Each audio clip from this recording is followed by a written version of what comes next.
yung Department of Agriculture. Kung current posisyon, Presidente, sa nakakita no? Presidente ka na, magsasekretary ka pa ng Agriculture.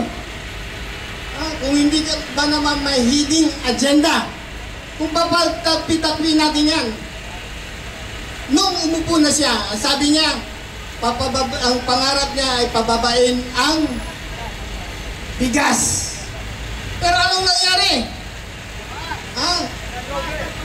Tumaas ng tumaas. Yung presyo ng sili, presyo ng sibuyas, presyo ng kamatis, tumaas ng tumaas. Dahil nga sa kartel. Nagkaroon ito ng investigasyon sa Senado ay sa Kongreso. Ngunit dahil sa impluensya ni First Lady, tumawag daw, hiniyag yan ni tumawag daw sa Kongreso na pinahinto yung investigasyon.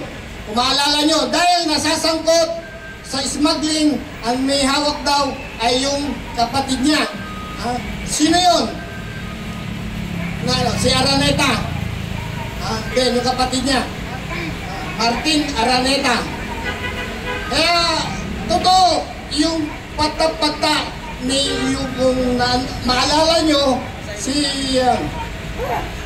Lapid, yung broadcaster, announcer, si Percy Lapid, na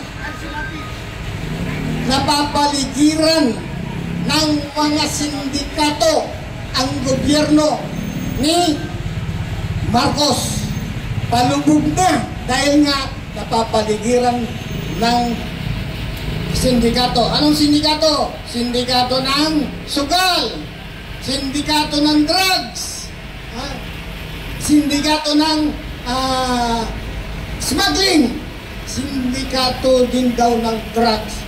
After that, nung hinihag niyan, ilang linggo lang, pinatay siya. Si Percy Lapid. Tapos, ang pinagbibintangan ay si General Bantag. Kita nyo na po, mag-isip po tayo. Anuhin natin pong mabuti.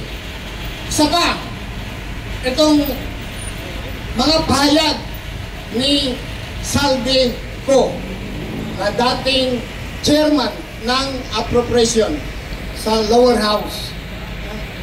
Sasabihin nila, nung una pinagtatanggol nila, si Saldi Co ayaw pa nga nila pauwiin eh. Pero nagkaroon ng hearing sa Senado at sinabi ni Cayetano, Senator Cayetano, total, sila? Total, sabi niya ko, in-advisean niya na ikaw ang tinuturo, na ikaw ang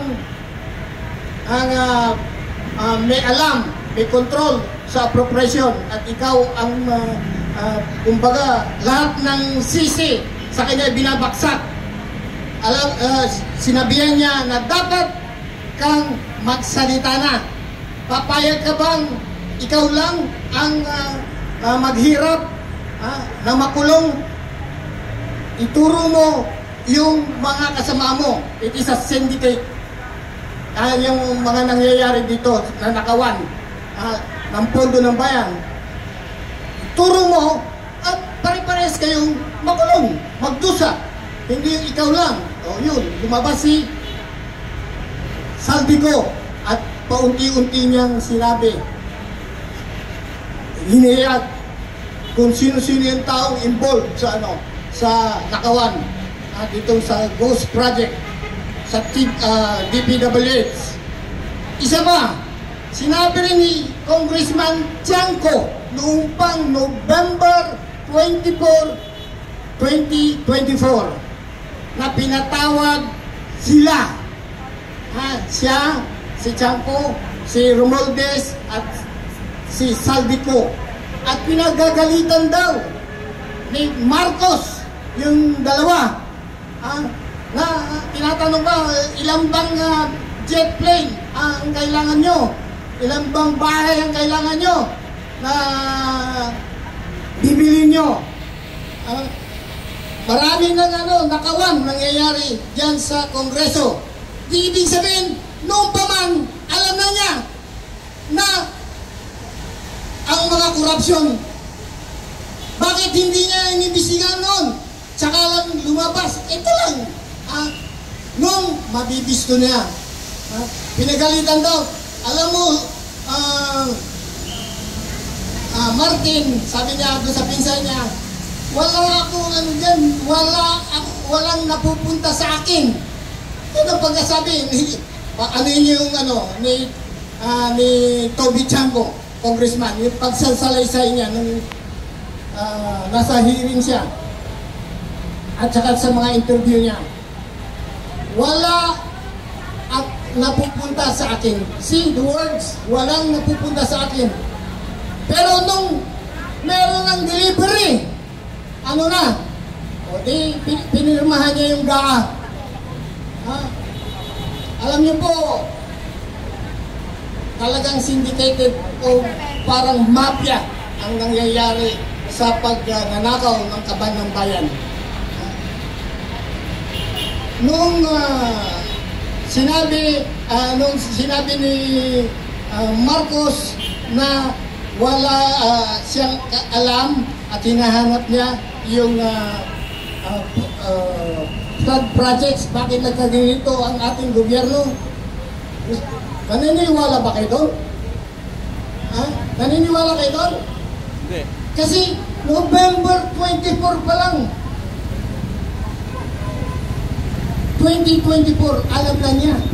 Dahil sinabi ni Chanco, Congressman Chanco, na pinatawag si Saldico, si Martin, at siya, sa harap niya, pinagsasabihan niya yung dalawa yung tungkol sa mga insertion. Ibig sabihin, alam na niya. Pero pinagtataka ko, bakit hindi niya pinaimbestigahan kagad? Kinasuhan yung dalawa. Umabot pa lang nung ang sabi pa niya nila na siya ang presidenteng nagbulgar sa korupsyon. Yan siya ang nagbulgar sa ghost projects. Alam niyo po, hindi siya ang nagbulgar. Sino ang nagbulgar? Ang Diyos. Dahil pinagmamalaki niya noon doon sa zona niya na merong 5,500 plus na flood control projects at marami 9,000 na malapit nang matapos. Pero nagkaroon ng divine providence. Pinisto siya. Bakit? Nagkaroon ng baha sunod-sunod. Nung nagkabagyo, nung tawag doon, yung Hindi umayon yung kalikasan. Hindi bagyo, yung high pressure. Umayon yung kalikasan. Lumabas yung katotohanan. Panay baha, maraming namatay, yun. Na siya, pa-imbestiga, nag-inspection na siya. Kaya hindi siya ang nagsiwalat. Hindi siya it is the God. It was the God. Tama. Ang nagsiwalat na merong nangyaring korupsyon. May divine intervention. Tinuro ng Diyos na ang nakawan ay nangyayari sa kanyang administrasyon under His watch. Yung alibi o depensa nila na wala siyang alam dahil yung kung maalala nyo, si Senator Lacson, yung tanggol niya. Ngayon, ewan ko kung bakit kasamahan ko dati ko sa serbisyo. At gano'n ang pagtatanggol na lang niya. Magkano kaya naibigay? ang inaano niya, it is a fact na